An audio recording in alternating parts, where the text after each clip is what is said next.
Hi everyone, welcome to Flavors and Fragrance. Today in my kitchen I am going to make Mumbai Upma.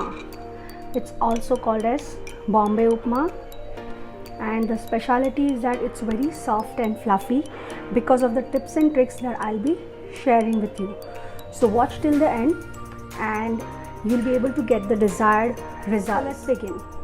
So first I'm going to put 1 tablespoon of ghee, and in this I am going to roast my normal regular suji. My suji is like this. It's not a chiroti rava, it's a normal semolina or normal rava. This is a bit thicker in size, it's not very small as you can see, and this is the ordinary semolina. So I'm going to put this in this pan, and now on slow flame I'm going to dry roast this rava for around 5 to 7 minutes or until I get light golden color. And the tip over here is that how will you know that your rava is perfect? Tip is, as you are dry roasting this in ghee, once it's ready, there'll be a nice aroma, nice fragrance that will be coming out. It will come out usually in 5 to 7 minutes. That's when you will know that you have to stop. Let me just dry roast this 5 to 7 minutes. So now I am dry roasting this for almost 5 minutes now, and this is how it's looking, and I can smell very beautiful aroma, and this is the consistency in terms of roasting that I want. I want it to be like this one. So it's still white in color. Semolina grains have obviously roasted, and as you can see when I'm dropping it, they are falling very nicely. You can see the grains. So at this point now I'm going to stop this roasting and I'm going to take off this rava in a bowl. Now again in the same bowl I am going to take 2 to 3 tablespoons of ghee, homemade ghee. You can even use oil if you want to, but I like to make my upma in ghee. So I am going to put 3 tablespoons of ghee in this pan. Then I am going to put some asafoetida, that is called as hing. After that I am going to put some rai, say around half a teaspoon of rai, and I'm going to allow it to splutter. Only after the rai is spluttered, at this point the flame is on low, I'm going to put 2 green chilies chopped, finely chopped, and I'm going to put 1 tablespoon of ginger, grated ginger. And now to this I'm going to fry this for a minute so that the raw smell of the ginger goes, and I am going to put 1 cup of chopped onions in this, finely chopped onions. I'm going to fry this till the onions are transparent, translucent. You want to keep them transparent only.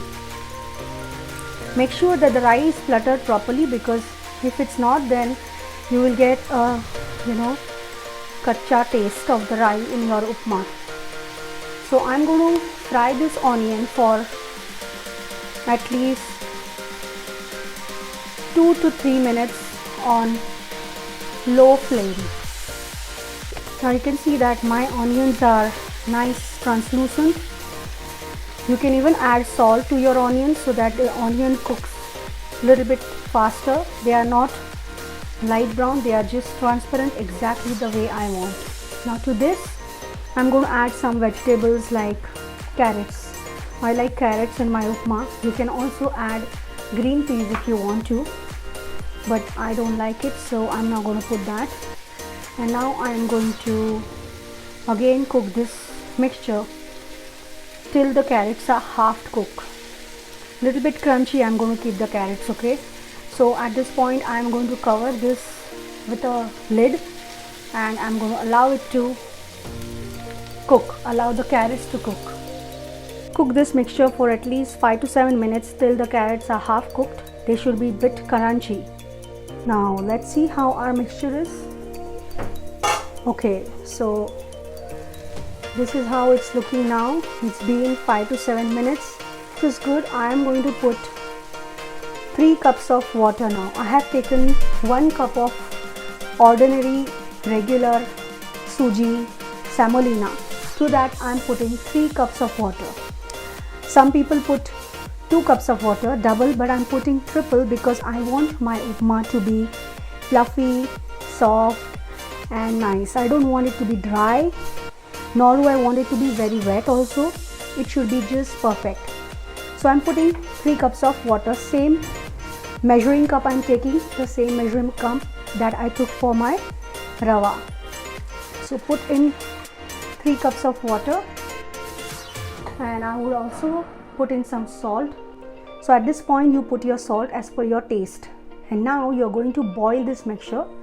The flame is also on high, and let this entire thing boil. Once this boils, we are going to put our roasted semolina, that is rava, into this. We're going to slow the flame and then cook it. Mix it well and cover it and cook it for 5 minutes. And that's when our perfect upma will be all ready. Remember measurements: 1 cup of rava to 3 times of water. Just remember this. So now my water is boiling. I want to boil it for another 2 to 3 minutes. Let it boil nicely. The carrots also will be cooked. That's why I told you to cook the carrots half. Keep them a bit crunchy because they'll be cooked in this water as well as after we put in the rava. Now the flame is high, but while putting the rava I'm going to make it low so that it doesn't splutter outside. Making the flame slow, and now we are going to put our rava into this. Slowly you mix it nicely, careful. See, it's spluttering.